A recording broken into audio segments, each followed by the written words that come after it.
The fastest way to burn excess fat. You work hard, yet the scale barely moves and the mirror stays stubborn. That is not laziness, and it is not a character flaw. Fat storage is usually your body responding to repeated daily signals. When signals say plenty, your body saves energy instead of spending it. The easiest fat loss path is reducing resistance between you and biology. To do that, you need to understand what fat really is. Body fat is stored fuel, not a toxin or a mistake. We store fat because it is compact energy for emergencies. If food arrives often, emergencies never happen inside your metabolism, so your body rarely needs to open the fat bank. That is why fat is often last in line for burning. Your body always uses the easiest fuel available first. Glucose from carbs is handled first, because blood sugar must stay stable. Then you burn stored sugar, called glycogen, from liver and muscles. After that, you burn fat that you recently ate. Only then does your body tap stored body fat.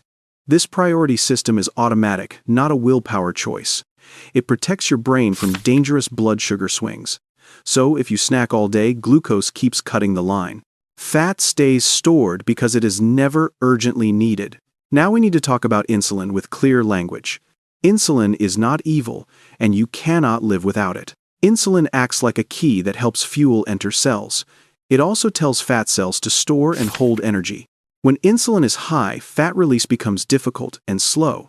That is why fat loss often feels blocked despite effort. If insulin stays high most of the day, storage wins repeatedly. Over time, many people develop insulin resistance, which changes the baseline. Cells respond poorly, so the body makes even more insulin. Higher insulin makes it harder to access stored fat energy. You can feel hungry even with plenty of energy stored. That hunger is a biological alarm, not a moral weakness. Calorie counting often misses this important hormonal reality. You can eat less, yet feel worse and hungrier. If stored fat is locked, your body demands food for fuel. Then, cravings rise, mood drops, and discipline becomes fragile. Exercise can help, but exercise alone often disappoints. A workout burns energy, yet the body can replace it fast. Appetite often rises after training, especially with poor sleep. If insulin stays high, the refill comes mostly from food. You burn calories, but you may not burn much stored fat. That is why people plateau with endless cardio and frustration. The easiest way is lowering insulin exposure across the day. You do that mainly through food type and eating timing. Start by reducing foods that spike blood sugar quickly. Sugary drinks are the fastest way to raise insulin repeatedly. Desserts and candies do the same even in small portions. Refined grains often act like sugar once digested. When you remove those, insulin spikes usually become smaller. Your digestion can feel calmer when ultra-processed foods decrease. Then fat becomes more available between meals over time. Next, look at how often you eat each day. Every time you eat, insulin rises to manage incoming fuel. Frequent snacks mean insulin rarely returns to a true low. That keeps fat release muted, especially in insulin resistance. Longer gaps between meals can lower daily insulin load. This is not extreme fasting, it is simple spacing. You can start by removing one snack and observing hunger. The first sign is usually fewer cravings between your meals. Many people find hunger decreases after a short adjustment. That happens because fat access improves and energy feels steadier. Now, carbohydrates deserve a calm explanation, not fear. Carbs are not poison, but they demand immediate processing. They become glucose, and glucose cannot wait in the bloodstream. So carbs tend to take priority over fat burning. If you eat high carbs all day, fat burning stays rusty. This is called carb dependence, and it is common. When carbs drop suddenly, you can feel shaky and irritable. That feeling is often adaptation, not actual danger. Your body is learning to use fat again. This process is called fat adaptation, and it takes time. Enzymes and pathways upregulate when carbs are consistently lower. Energy becomes smoother, and cravings often calm down. You do not need to fear fat to burn fat. Dietary fat can support satiety and stable energy. But too much dietary fat can slow body fat use. So balance matters, and your appetite signals are informative. Protein also matters, and more is not always better.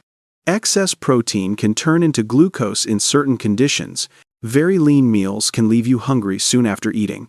Meals with some fat often keep you satisfied longer. Aim for protein at each meal, then add plants you tolerate. The goal is steady fuel without constant insulin peaks. Now consider movement, because biology expects daily motion. Walking uses fat efficiently at low intensity for many people. It also improves insulin sensitivity in muscles over time. Short walks after meals can blunt glucose spikes reliably. You do not need punishing workouts to send better signals. Brief strength training can preserve muscle and metabolic health. Muscle helps you use glucose better and store less fat, but too much intense training can raise stress hormones. That brings us to cortisol, your stress response hormone.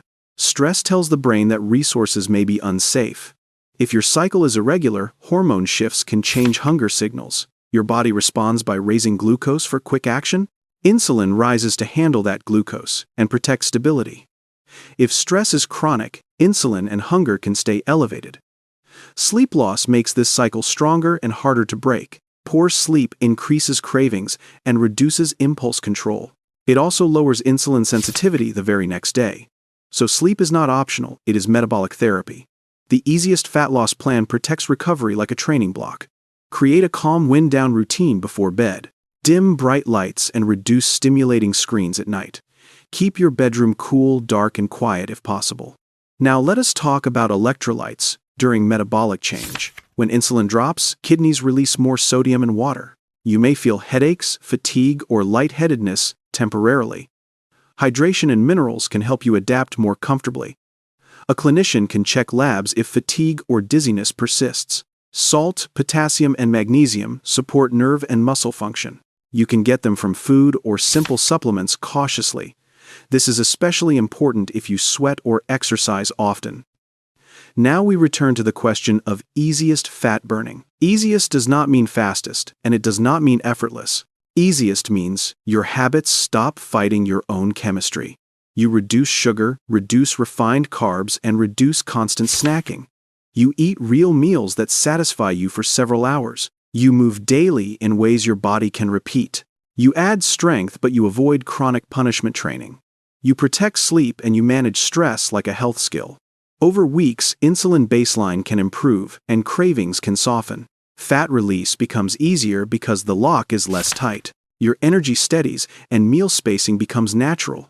Weight loss often becomes a side effect of better regulation. Some weeks will still stall, and that is normal biology. Plateaus often reflect hidden signals like stress or extra snacking. Instead of panicking, you adjust one lever and retest. Track waist, size, energy, and hunger, not only scale weight. Also remember that people respond differently to the same plan. Genetics, sleep, gut health, and medications can change outcomes.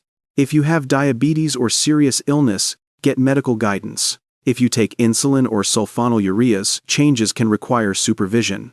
The goal is safety first, not a dramatic transformation. Fat loss works best when your body feels stable and safe. You are not here to conquer your body, you are here to guide it. When signals match your goals, fat burning becomes less resistant. Choose one change today and repeat it for 2 weeks. If this helped you, like the video and subscribe for more. Share it with someone stuck and start working with biology.